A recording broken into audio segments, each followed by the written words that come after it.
Bom, ok, estamos de volta então. A gente agora vai continuar a analisar o potencial uso do LiDAR no manejo de recursos florestais, só que tendo como dados de maior interesse agora aqueles produzidos por escaneamentos terrestres, terrestrial laser scanning, ou equipamentos que acoplados a plataformas móveis ou fixas terrestres geram nuvens de alta densidade.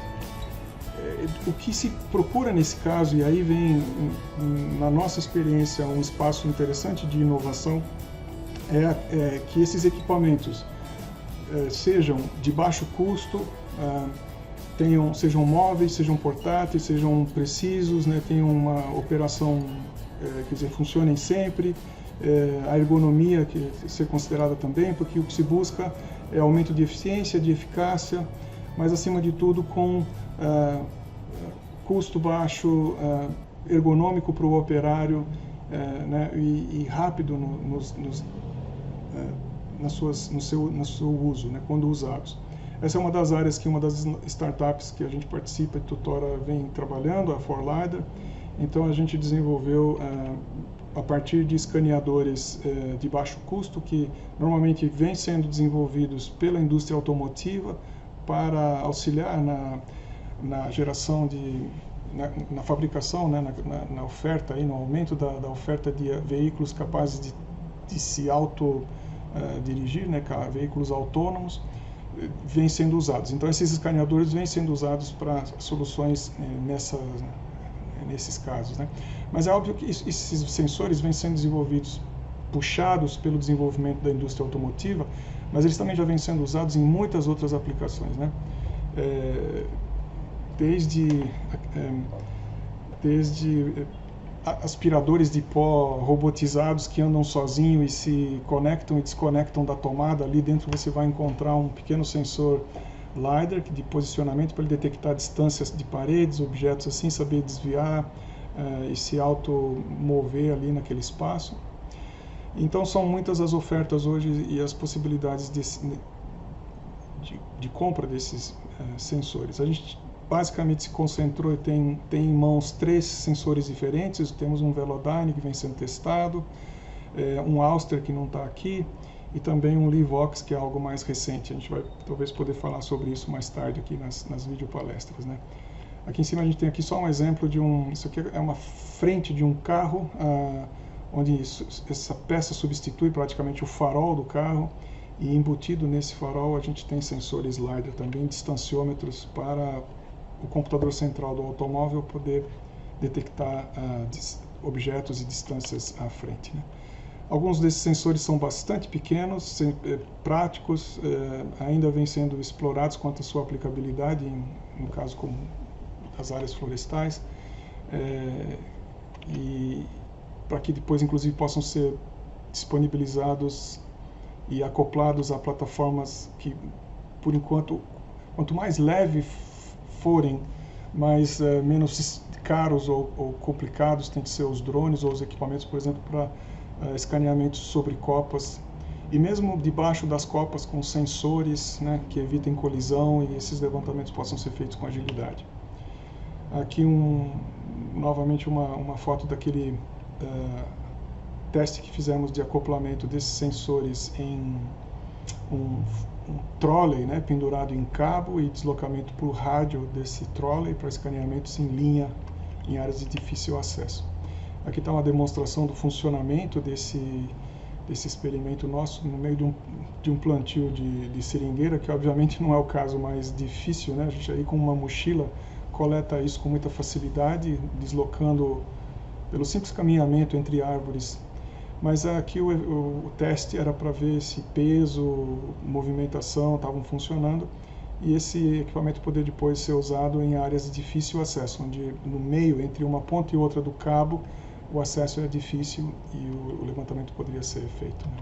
Precisaria ser feito. Aqui uma foto da mochila que nós desenvolvemos com o escaneador também para fora. Ela é acionada a partir de um aplicativo no próprio celular e fica confortável o uso e prático, né? Aqui um exemplo do uso dela próximo a um estacionamento, onde várias árvores estavam plantadas. Nota-se perfeitamente as árvores plantadas, e quando a nuvem que vai acumulando ao se deslocar o escaneador, vai sendo guardada a memória, corregistrados os frames de escaneamento, recompõe então a nuvem, ou recompõe a paisagem por onde esse operador caminhou, né? Outra vez exemplo, aqui tem o Thiago, é um dos nossos parceiros aqui, ele é um dos principais desenvolvedores, extremamente prolífico e capaz aqui, gerou vários dos softwares que nos permitem processar agora dados colhidos com sensores desse tipo. A gente coleta os dados brutos, converte para nuvens LAS, seja qual for a plataforma. Aqui vocês estão vendo uma certa inclinação no sensor, ele vai a quase 45 graus, escaneando tanto base como topo das árvores, então sendo possível mapear aí com melhor acuidade o solo, a base das árvores e a copa. Quando o escaneamento sai com boa qualidade, nesse caso eu já adianto, não é resultado de um escaneamento com sensores LiDAR de origem da indústria automotiva, que na verdade isso aqui foi escaneado com um tripé e um sensor de alta precisão, nesse caso um sensor Regal, né, austríaco. A gente vê com muita precisão as superfícies dos troncos dessas árvores, que depois os algoritmos de um dos desenvolvedores, foi o Thiago, que vocês há pouco viram nas imagens, depois os algoritmos específicos, especializados no processamento de nuvens como essa, passam por basicamente duas etapas: o de localização das árvores, e depois localizadas as árvores, o de classificação dos pontos que pertencem aos troncos dessas árvores. Estão aqui sendo coloridos nessa imagem animada aqui.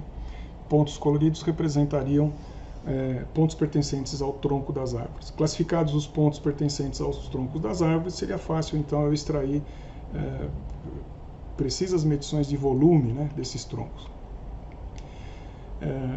Isolada uma dessas árvores e considerados apenas os pontos pertencentes a essas árvores, então, repetindo aqui mais uma vez, a gente vê a tentativa de isolar cilindros, anéis, que representam o volume desses pequenos segmentos de tora ao longo da árvore, né?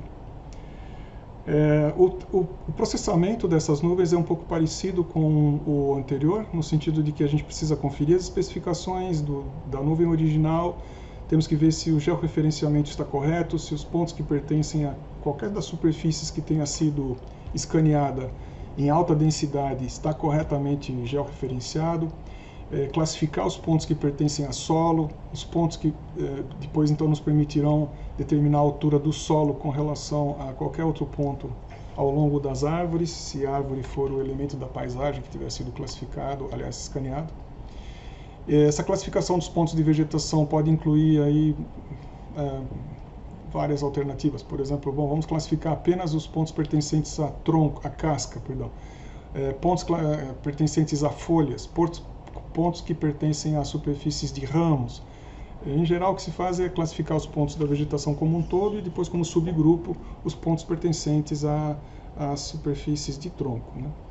A extração de ruído, ou pelo menos a classificação do ruído, e a criação de nuvens para cada parcela. Então, a clipar, eliminar aquilo que não pertence à parcela de interesse, normalização, isolamento das árvores, cálculo dos volumes de cada árvore, e para isso o Thiago é um desenvolvedor de um dos sistemas que é aberto, disponibilizado como pacote R, e vocês podem encontrá-lo aí fazendo uma busca por TreeLS, né? Eu vou falar mais sobre TreeLS. Esse TLS Trees é uma versão anterior, quando se trabalhávamos em versões originais, né?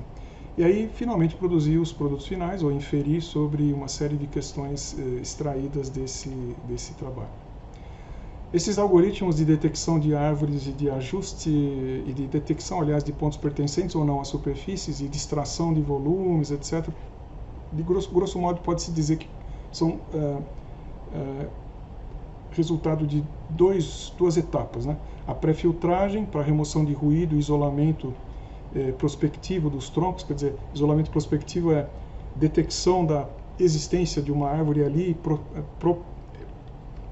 provavelmente estar uma árvore, e o ajuste fino, que é esse isolamento preciso dos troncos por meio de ajustes de círculos e cilindros, né? São usadas dois procedimentos na literatura conhecidos pelo termo transformação de Hopf na pré-filtragem. Há uma adaptação aí a partir de um trabalho feito por Olafsson, 2014, e é um método iterativo.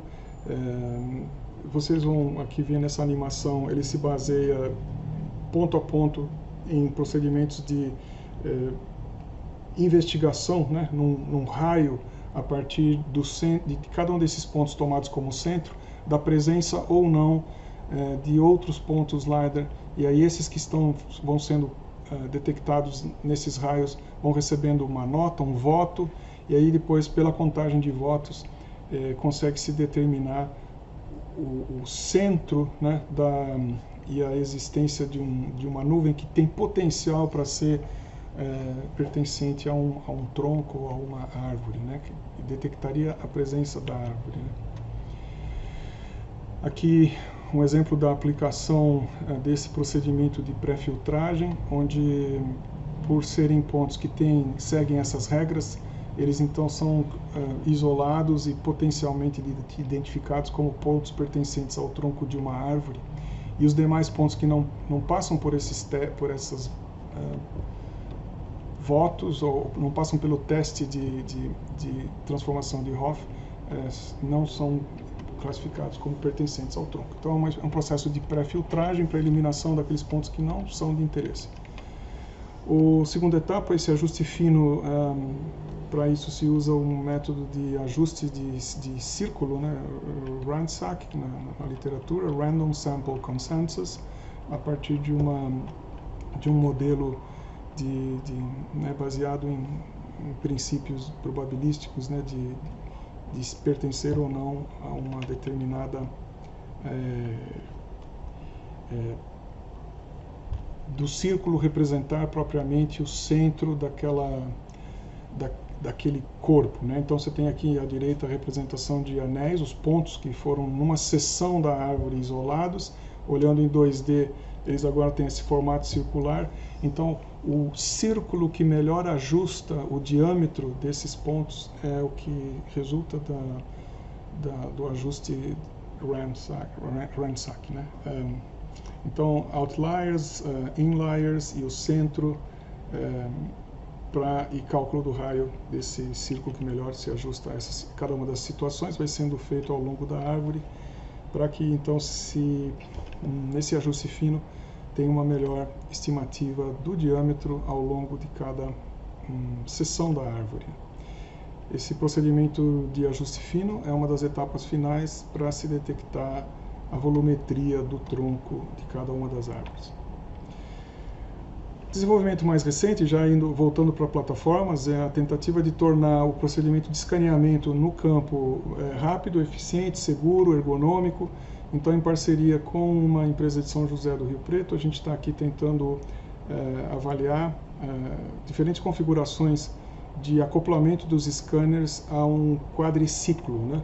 Então aqui a estrutura que foi acoplada a um quadriciclo Honda, com banco, uma caçamba atrás para acoplagem de equipamentos, a estrutura de proteção, cintos de segurança de 3 pontos, e tornando então o deslocamento e uso, deslocamento de uma parcela para outra, por exemplo, ou fazer o escaneamento de transectos bastante eficiente e rápido. Aqui as imagens do sistema já montado, e aqui vocês veem uma animação aí com uma filmagem, aliás, do uso desse quadriciclo no meio daquela mesma área de plantio de seringueiras, né? Escaneando as árvores com o escaneador do sensor tipo Velodyne. torna a atividade bem mais, obviamente, mais facilitada, agradável, menos cansativa, no sentido de que o deslocamento de um ponto para o outro fica mais fácil, mas também o próprio escaneamento dentro da floresta. A montagem e desmontagem é simplificada. É lógico que isso aqui ainda é um protótipo, né? Aqui estão sendo testadas diferentes configurações para a gente ver se o melhor ponto de instalação é nessa parte traseira, e são apenas testes que vêm sendo feitos, né? Então, no meio da floresta, às vezes a gente põe refletores, né, de alta... Aqui no meio vocês estão vendo aí como se fosse um leque. Isso daí branco tem uma superfície refletiva. A gente aí estava testando se depois de escanear dessa área, pontos que foram alvejados nesse leque têm intensidade, valor de intensidade diferente. Isso muitas vezes seria interessante para uma série de estudos que nós temos feito aqui. Aqui não sei se dá para ver bem, mas aqui no cantinho tem uma árvore também aqui em cima com essas faixas de material reflexivo. Aqui dá para ver melhor, em volta da árvore. Com isso conseguimos depois ter inclusive uma perfeita medição dos diâmetros e raios, né, por conta de serem pontos que têm intensidade e atributos de intensidade específicos, né.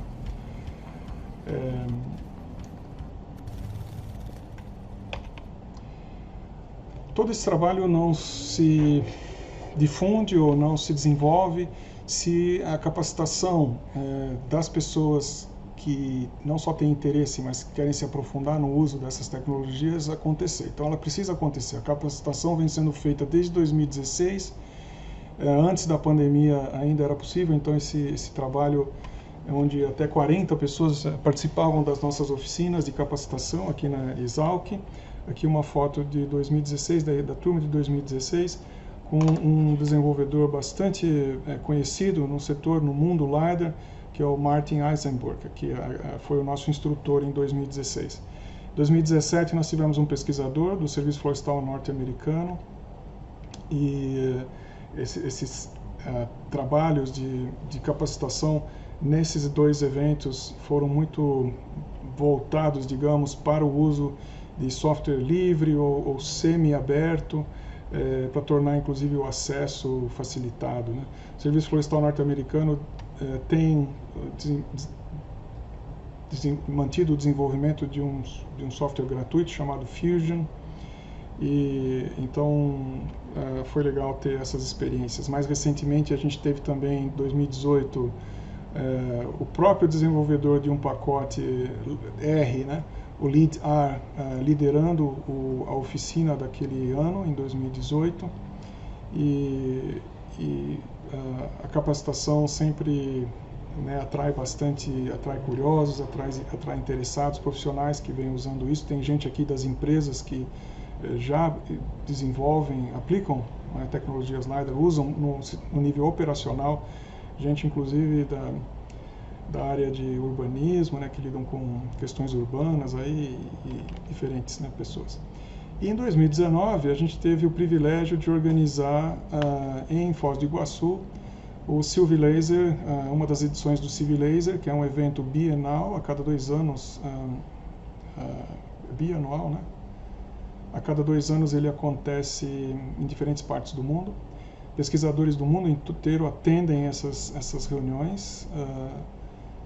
A gente tem aqui representantes não só de países europeus, países das Américas aqui, América Central, América do Norte, Ásia.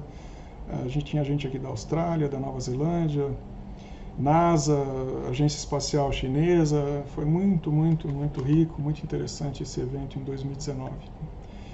Então, sem capacitação e sem o aprofundamento e o desenvolvimento que essa turma vem, né, oferecendo para todos nós, não haveria aplicações florestais como vemos hoje, com a intensidade que temos hoje. Por isso que, inclusive, num outro bloco de vídeos, a gente fala sobre ciência aberta, Open Science, e da importância do compartilhamento e de manter o desenvolvimento desses aplicativos aberto e de uso irrestrito a todos, né?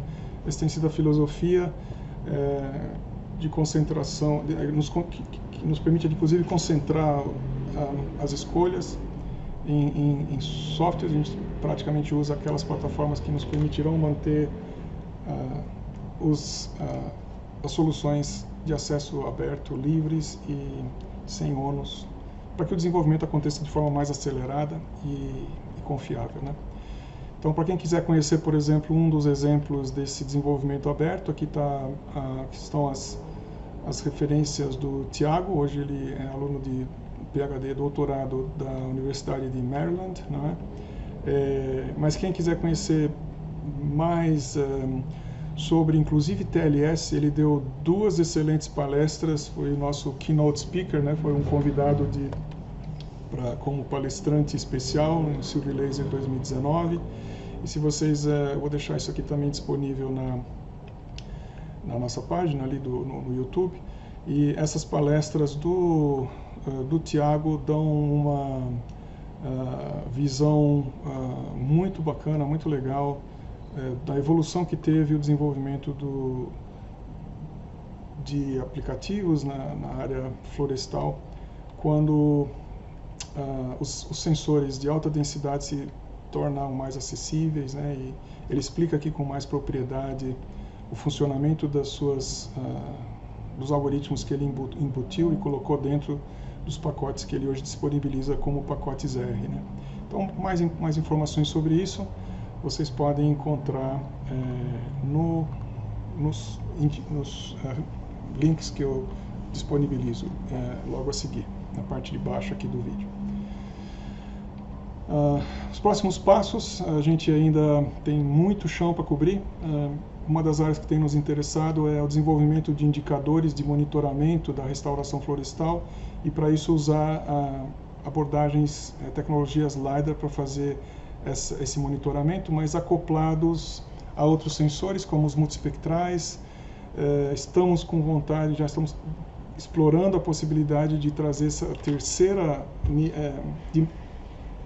dimensão, camada de ferramentas, né, conjuntas, que seriam então LiDAR, imagens multispectrais e depois o processamento com técnicas de inteligência artificial para detecção de padrões, e poderemos então, a partir de todo esse processo, facilitar, tornar mais precisas, mais eficientes os processos de classificação de pontos LiDAR das nuvens de forma não supervisionada, para que depois eu tire volumetria e biomassa com muito mais eficiência. Pessoas mais interessadas ou com interesse no trabalho do nosso grupo, né, juntem-se a nós no futuro. Meu e-mail está aí e vai ser um prazer tê-los a bordo aí em futuras aventuras, ok? Eu espero que essas 4 videopalestras tenham contribuído para que o entendimento do potencial do LiDAR em estudos florestais seja percebida, né? Então, bom trabalho e bons estudos a todos, e obrigado por você ter dedicado um tempo e compartilhado seu tempo conosco. Até a próxima, pessoal. Tchau, tchau.